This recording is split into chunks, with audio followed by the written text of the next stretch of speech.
when you hear Arewa Traders Association, it's an economic entity of its own.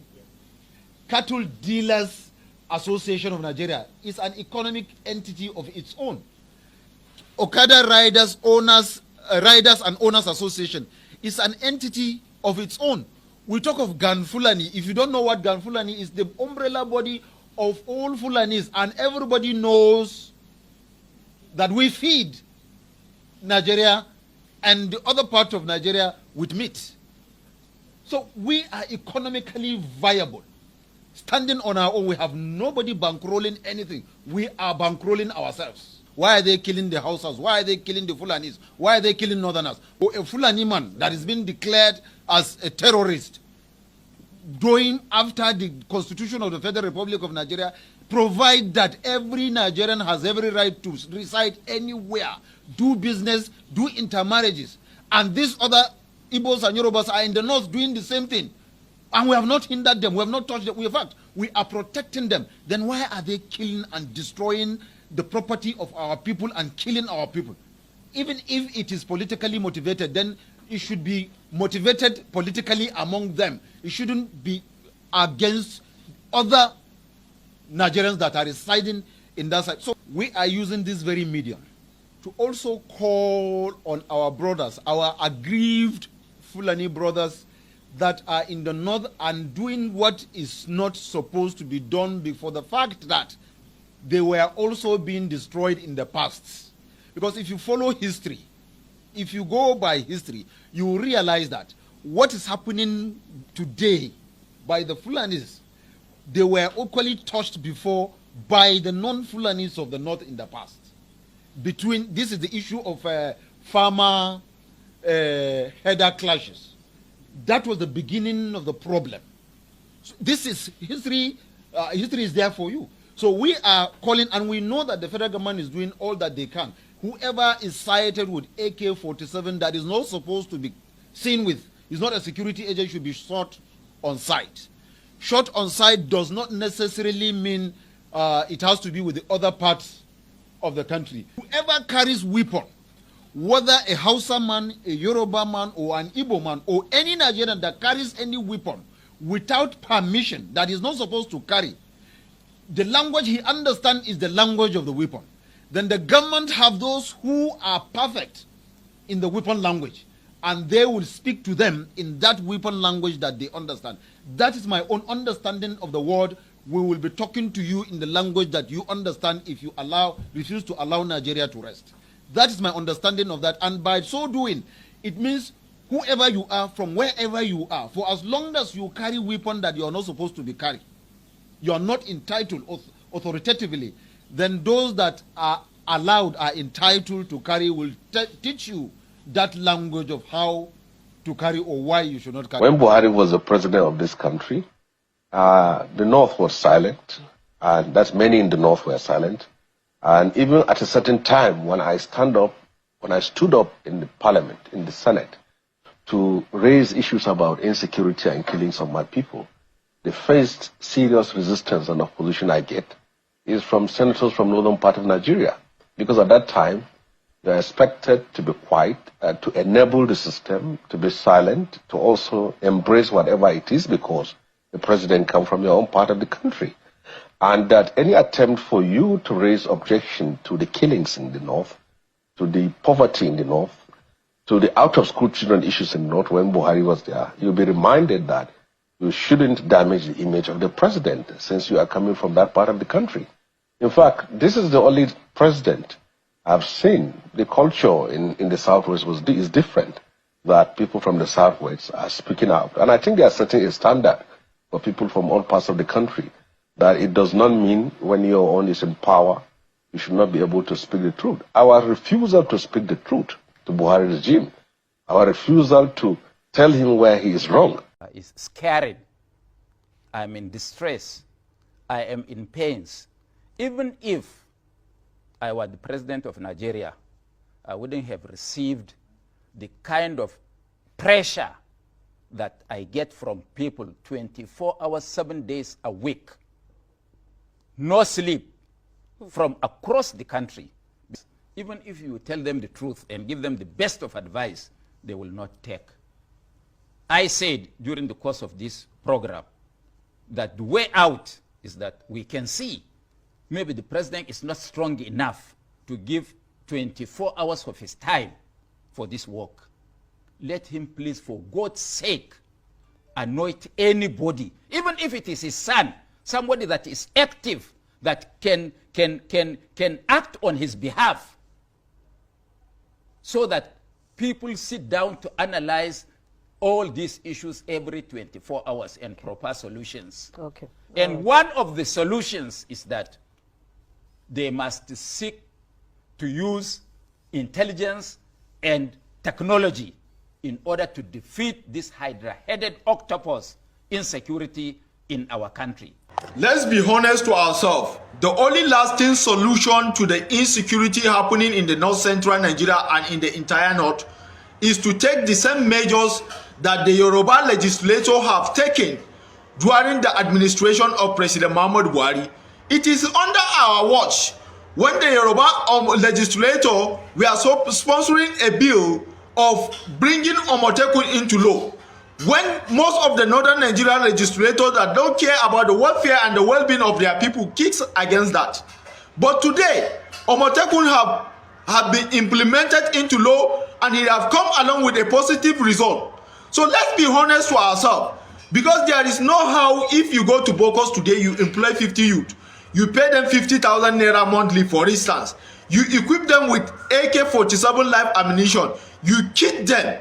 At the end of the day, they will allow a terrorist to come from nowhere to come and unalive their parents, unalive their siblings, and destroy their ancestral land. That is just the gospel truth. Let's be honest to ourselves.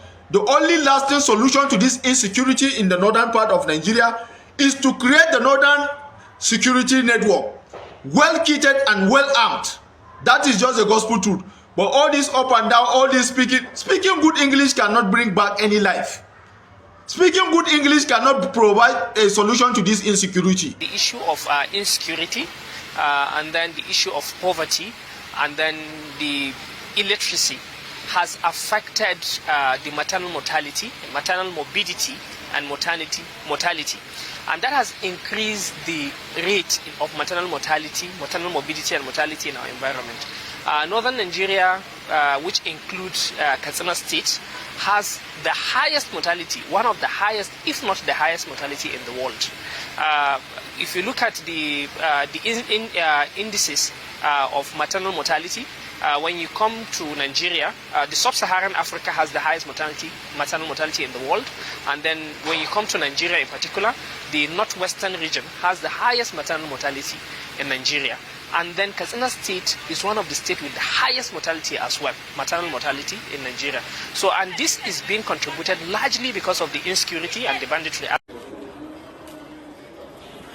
Not any day we pass on social media or any of the TV station or newspaper station we no go hear about breaking news. So people don't buy. So people buy for here. So people buy for here. That one has become a daily something in Nigeria that we hear. When we were coming up around that early 80s, if we as a person don't buy,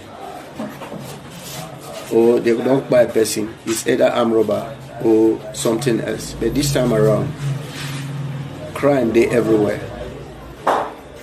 What in we Nigeria would hear now? Now, breaking news every day. And this thing is going on and on and on and on and on like that. There is not any meaningful solution for it. Is it that our government are overwhelmed, or they are aware but they don't know what to do, or they are aware but they don't want to do anything? The rates of crime increase in this country drastically. You see a lot of graduates dropping their pin for their final exam. When they come out, there's nothing to do. Most of them involved in POS, most of them, they have nothing to do. Tell me, how do you expect the country to be in peace when a lot of workforce is increasing every day and there is no job for someone to sustain himself, why won't you expect crime? A lot of things are happening today. If you go to the south, the same issue. Go to the north, it's worse. Every day that passes, you must hear about one thing or the other. They buy people in this place, buy people in this place, buy people in this place. And the number of people that are being bought is not just a little number. They will come, massacre people, destroy a lot of things. Where are we headed to? What are we going to put in place to make sure that those things stop? Things are happening on a daily basis, and it seems there is no solution for the problem we are facing in this country. Should we continue like this, or should we look for another way, or should we join them? That is a big question on the table. Hi my people, welcome back. I know see most of you guys and all of you guys have watched and listened to what each and everyone who spoke in the video said concerning what is going on in the north and the south. Though you don't see we the first man we talk for yet, they always come out, they talk against the south because the man is being sentimental in everything he's doing. He always come out not to talk general issue. He always come out to classify issue on one individual over other, and which is not good because now one country where we see we did for here and they don't claim I'm in our country we did for here. Why be see anytime with that man they come out they talk in they always get against one side, it no make sense.